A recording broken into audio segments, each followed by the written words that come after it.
Fala, meu amigo, minha amiga entusiasta do mundo dos dados. Estou aqui hoje com vocês para mais uma vez trazer um videozinho da nossa introdução ao R. E hoje eu quero filtrar água, hoje eu quero tirar a água bem pura.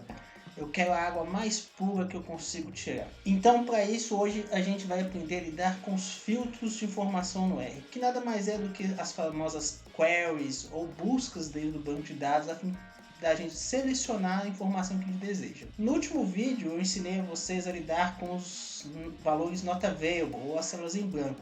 E eu disse para vocês no finalzinho do vídeo que isso nada mais é do que um refinamento de técnicas de filtragem somente para dados não disponíveis. Hoje então a gente vai realmente filtrar dados, ou seja, eu quero pegar aquele banco de dados nossos que a gente está criando das amostras de água e tirar a água pura, aquela água gostosa de beber que faz bem para a saúde. Antes de a gente começar, eu tenho que ser muito sincero com vocês. Existem diversos pacotes no R que executam queries ou as consultas no conjunto de dados de forma muito fácil ou muito intuitiva. Mas eu estou tentando ensinar vocês a trabalhar com R com o mínimo possível de libraries disponíveis, mesmo para treinar a sua habilidade com R. E vai que um dia você quer trabalhar com uma library e ela está desatualizada e você não consegue trabalhar com ela, ou ela tem um conflito com o seu ambiente de desenvolvimento, por exemplo o RStudio, e você não consegue utilizar de forma adequada. Então o R tem funções que não são exatamente ligadas à execução de consultas ou filtragem de dados, mas que usadas corretamente você pode utilizá-las sem problema. E como eu já disse num outro vídeo, o R não possui nativo uma função do tipo query, como a gente vê na linguagem SQL ou Python, por exemplo. Mas ele tem um conjunto de funções que permite você achar de forma milimétrica uma informação que você está buscando no banco de dados. Do meu ponto de vista, uma das principais ferramentas de busca no R, na sua forma mais nativa, mais bruta mesmo, é a função which.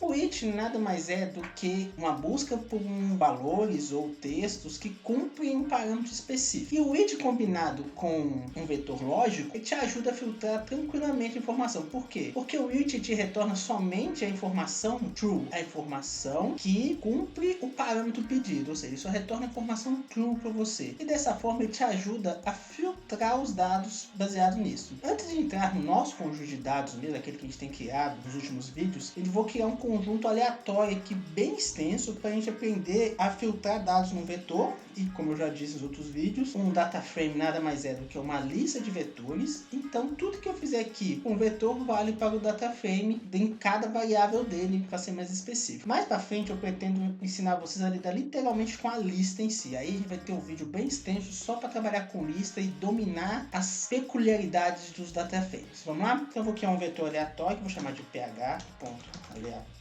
Tá, ok, ele vai ser um inf, ou seja, eu estou criando um conjunto de valores randômicos, ou seja, aleatórios, que tem uma distribuição uniforme. O que é uma distribuição uniforme? É um conjunto de dados que, em teoria, tem uma chance iguais de acontecer entre eles. Não necessariamente eles têm mesmo chance de acontecer, mas em média sim. Então eu quero 50 elementos e valores que ele vai sortear para mim desses 50 elementos vai de 0, que é o pH mais ácido de todos, né, o pH 0, a 14, que é o pH mais baixo. Fechar? Pronto, criei esse vetor de pH aleatório só para a gente brincar um pouquinho com as filtragens. Vamos dar uma olhada nele, só quero ver só o head dele, porque ele é um banco de dados muito extenso. Pronto, ele tem 10, 1.1. Vamos ver um pouquinho mais o range dele, só para ver como é que ele está de range. pH.aleatório. Ele vai estar de 0.12 a 13.85, alguma coisa assim. Só para ficar o nosso site ficar mais bonitinho, eu vou dar um option aqui, colocar um digits igual a 2. Só para a gente sempre ter valores mais redondinhos. Isso aí, tem 0.13 e 13.85. Ou seja, agora todas as saídas de valores na casa decimal vão ter 2 dígitos reais. Então, a gente criou esse banco de dados, beleza? A gente sabe lá da química que os valores ácidos são aqueles com pH inferior a 7. Então, eu quero primeiro isolar todos os pHs ácidos desse vetor de pHs aleatórios que eu criei. Então, eu vou criar um pH.a ácidos, ou seja, em teoria ele vai ter todos os valores ácidos, e vou indicar para ele, ó, pH.aleatórios, eles têm que ser menor do que 7. Aqui eu estou usando a função infix, lembra que tem aquelas funções infix? Se você não lembra, volta nos vídeos anteriores ali que eu tenho um vídeo inteiro só explicando para vocês o que é a função infix. Ou seja, eu quero os pHs nesse vetor aleatório aqui que são menores do que 7. pH aleatório. Pronto. Vamos ver como é que é esse vetor pH ácido, só para a gente ter uma ideia. Vou dar um head de novo aqui, pH.ácidos. Quando eu peço um vetor lógico, que no caso esse infix de maior e menor retorna para a gente o valor lógico, o que eu tenho? Eu tenho valores que cumprem o parâmetro, que é ser menor do que 7, e valores que não cumprem o parâmetro, que é ser menor do que 7. Os valores que não cumprem esse parâmetro, ele retorna como falso. Ou seja, a gente está falando assim, esse primeiro valor aqui, ele não é menor do que 7, ele é maior do que 7. E os valores que cumprem o parâmetro, eles retornam como true. Mas se você prestar bastante atenção, o comprimento dos dois vetores, tanto o pH aleatório quanto o pH ácido, é o mesmo. Vamos lá dar uma olhada. pH.aleatório, item 50, que é o que eu pedi, e o leme pH.ácidos também é 50. Ou seja, ele realmente não filtrou a informação para mim, ele só me indicou quais são os valores dentro do vetor que cumprem aquela condição que eu estou pedindo para ele, que é ter pH menor do que 7. Então, só o infix menor ali para a gente, ele não realmente funciona como uma ferramenta de filtragem, mas ele é o primeiro passo numa filtragem de dados. E esse retorno lógico, junto com a função which, que eu disse para vocês que retorna somente o true, o which vai pegar exatamente esses true aqui para a gente e vai descartar o resto. O which vai voltar à posição dos elementos que são verdadeiros dentro do vetor aleatório. Vamos ver como é que ele faz isso? Então vamos criar aqui um vetor que chama posição. Posição.pH.ácido. Ou seja, aqui eu uso um which, que vai ser o pH ácidos. pH.ácidos. Vamos ver como é que é esse vetor agora pra gente. Vou dar um head aqui de novo. Posição.pH.ácidos. Ou seja, ele está falando que o 2 é true, que nem a gente já sabia aqui. O 5 daqui também a gente já sabe que é true. E vai assim para vários números. Vamos ver só o range dele aqui. Assim que é mais fácil. Se eu jogar minha setinha para cima, vou usar o histórico do range. Então ele vai de 2 a 45. Vamos ver o length dele? Ele tem 23, ou seja, daqueles 50 números, somente 23 cumprem a condição de ter pH menor do que 7. E esse vetor com with, ele me dá a posição deles. E do que a gente aprendeu anteriormente, se eu tenho a posição desses números, eu tenho os números em si. Então agora eu posso criar um vetor com os pHs ácidos realmente, ou seja, os valores de pH ácido, usando os meus colchetezinhos indicando a posição deles. Como é que eu vou fazer isso? Eu vou então criar um pH.ácidos.valores, que agora eu vou pegar os valores mesmo, tal que vai ser pH.aleatório. Vou abrir o meu colchete. O que eu vou colocar dentro do colchete? Exatamente a posição dos números que eu quero. Posição.pH.ácidos. Fechei o colchete e dei um enter. Vamos ver agora como é que tá isso. Vamos dar um end aqui de pH.ácido. Valores. Ótimo, beleza. Ó. O meu maior valor aqui no meu vetor de pH ácidos é 6,87, ou seja, ele cumpre, então todos os valores abaixo ali cumprem a condição que eu pedi para ele, que é ter pH menor do que 7. Vamos ver o comprimento dele, se ele tem uns 23 ainda. Tá? Vamos usar o histórico do R. Range também. E ele tem os 23 valores que o vetor anterior de posição tinha pra gente. Isso já é o início de uma forma de buscar e filtrar valores. Ou seja, eu consegui criar um vetor baseado num outro vetor que tem só a informação que me interessa, que são, no caso aqui, os pHs ácidos. E para ter os pHs básicos, nesse caso aqui é muito simples. Eu vou criar um pH.básico.valores, ou seja, são aqueles que têm valores maior do que 7 e menor do que 14, que é o valor máximo. Então vai ser pH.aleatórios. Vou abrir o colchete e vou dropar, vou indicar com menos, ou seja, eu vou excluir do meu vetor de pH aleatórios todos os pHs que já são classificados como ácidos. Então por isso que eu vou dar um menos ali. Posição pH.ácidos. Opa, pH aleatórios. Que mania de plural, singular. Pronto. Vamos ver quem que são esses? Range pH.básico.valores. Então, nossos pHs básicos vão de 7.3, ou seja, maior do que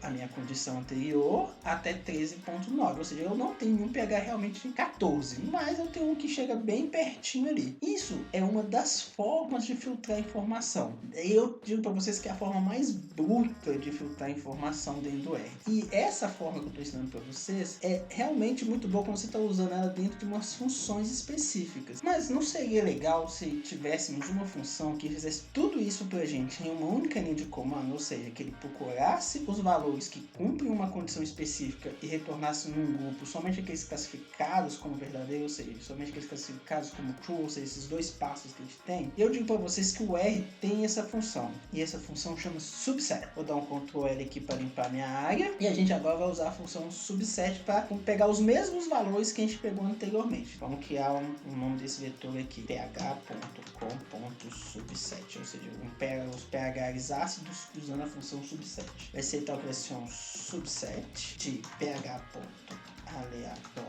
aleatório no singular, tal que o ph.aleatório vai ser menor do que 7. Vamos ver como é que ficou? Range ph.com.subset. De novo, ele pegou os mesmos valores pra gente do pH ácido com valores. Vamos dar um length aqui para ver. Vou usar o histórico do R para me ajudar aqui. E voltou de novo para a gente os 24 valores. Ou seja, a função subset faz as duas coisas ao mesmo tempo. Ela procura os valores que cumprem a condição e retorna somente aqueles que a cumprem, ou seja, aqueles que retornam como true. O bom da função subset é que você pode aqui entrar com uma lista de parâmetros que ele tem que cumprir. Por exemplo, vamos dar... eu vou dar esse exemplo dentro do nosso dataset. Então, agora que a gente descobriu como aplicar algumas práticas de filtragem nos nossos dados, a gente pode usar isso realmente para manipular o nosso dataframe original. Então eu vou dar um load aqui. Se eu não me engano, a nossa tabela chama tabela final, alguma coisa assim. Deixa eu dar um list.files aqui para saber. List.files. Cadê a nossa tabela final? Tá aqui, ó. Tabela final. Esse é o nosso arquivo. Vou dar um load nele então. Load. Tabela, espaço final, .rda, fecha. Se eu não me engano, chama tabela. Deixa eu ver quem que tá aqui disponível aqui também. Chama tabela ponto final. Tá ali. Tabela ponto final. Vamos ver como é que tá a nossa tabela final. Faz muito tempo que eu não mexo com ela. Então a nossa tabela final tem localidade, amostras, pH, condutividade e turbidez. Beleza? Então vamos brincar agora um pouquinho com as nossas técnicas de filtragem dentro do nosso conjunto de dados. Vamos criar então um quadro imaginário aqui. Vamos pensar que a gente quer valores específicos das nossas amostras de água. Então agora a gente vai realmente filtrar a água pura. Vamos pegar aquela água que é boa de beber. O Ministério da Saúde no Brasil indica que o pH de uma água potável deve ter valor entre 6,5 e 9,5. Ou seja, dentro desse intervalo de pH, e lógico, considerando outros parâmetros que a gente não vai usar aqui agora, a água é considerada potável se ela tem esse pH. Então eu quero saber quais das nossas amostras de água aqui, considerando o parâmetro pH, podem ser classificadas como potável. Então vamos lá? Então eu vou criar um pH.potável. Esse tal que vai ser um subset de tabela ponto final. Repare aqui que eu estou entrando com data frame aqui no subset. Eu não estou entrando com vetor. Tal que o pH tem que ser maior que 6,5 e porque eu quero duas condições. Lembra que eu falei que vocês podem entrar com mais de uma condição. E o pH tem que ser menor que 9,5, ou seja, o pH tem que estar dentro dessas duas condições. Vamos ver quem ficou no pH potável. As nossas amostras que se adequam a essa condição são as amostras do Rio Pardo, 3 amostras do Rio Pardo, 3 amostras do Rio Jequi. Vamos ver o range desse pH? Range, pH.potável. Eu acredito que ele tenha retornado para mim um data frame, então eu vou pedir pH. O range então vai de 7.4 a 9.1, ou seja, está dentro dos parâmetros que a gente colocou para ele filtrar aqui para gente. Ou seja, essas amostras da gente aqui, segundo o Ministério da Saúde, são amostras que têm pH de água potável. Numa tomada de decisão futura, a captação de água, a fim de diminuir o tratamento pós-captação, pode ser feita nessas regiões aqui, considerando somente o pH. É lógico que tem turbidez, tem condutividade, outros parâmetros que o Ministério da Saúde saúde determinam para classificar uma água como potável. Mas no nosso exemplo aqui, que é imaginação mesmo, essas águas são classificadas como potável baseado somente no pH. Mas agora não quer que a gente quer somente uma informação de um rio. Eu não quero o Rio Pardo, eu não quero o Rio Jequi junto, eu quero eles separados. Como a gente fez antes de criar o data frame, ou seja, primeiro criou eles separados. Então, se eu quiser entrar dentro desses rios e analisar eles em separado, eu também posso usar uma captação de texto, ou seja, uma identificação de caracteres dentro do subset como critério de filtragem, como a gente fez lá no nosso primeiro ou segundo vídeo, eu não lembro exatamente agora, com o grep, na verdade, né, que é o para detectar padrões de texto. Vamos tentar fazer isso? Então eu quero agora só o rio.pardo das nossas amostras. Eu quero um subset da tabela, ponto final. Presta atenção que eu estou entrando de novo com o dataframe inteiro para ele, tal que a localidade tem que estar com o nome igual, tem que ser igual ao rio.pardo, por exemplo.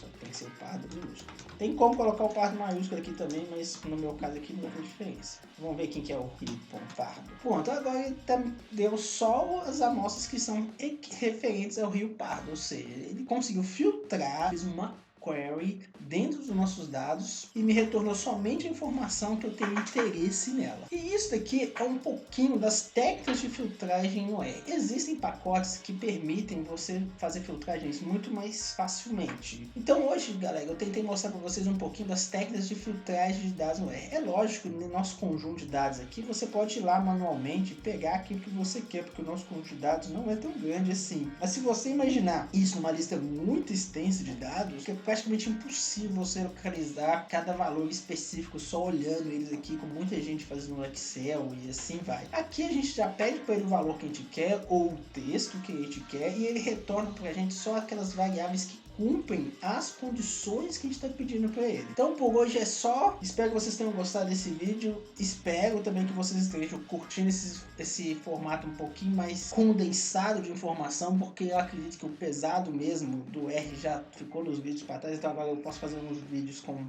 formato um pouquinho mais condensado, com uma informação mais direta. Se você gostou do vídeo, não esquece de deixar o like, compartilhe o vídeo com aquele seu amigo que tem uma dificuldade de achar água pura ou de filtrar os dados. E fui!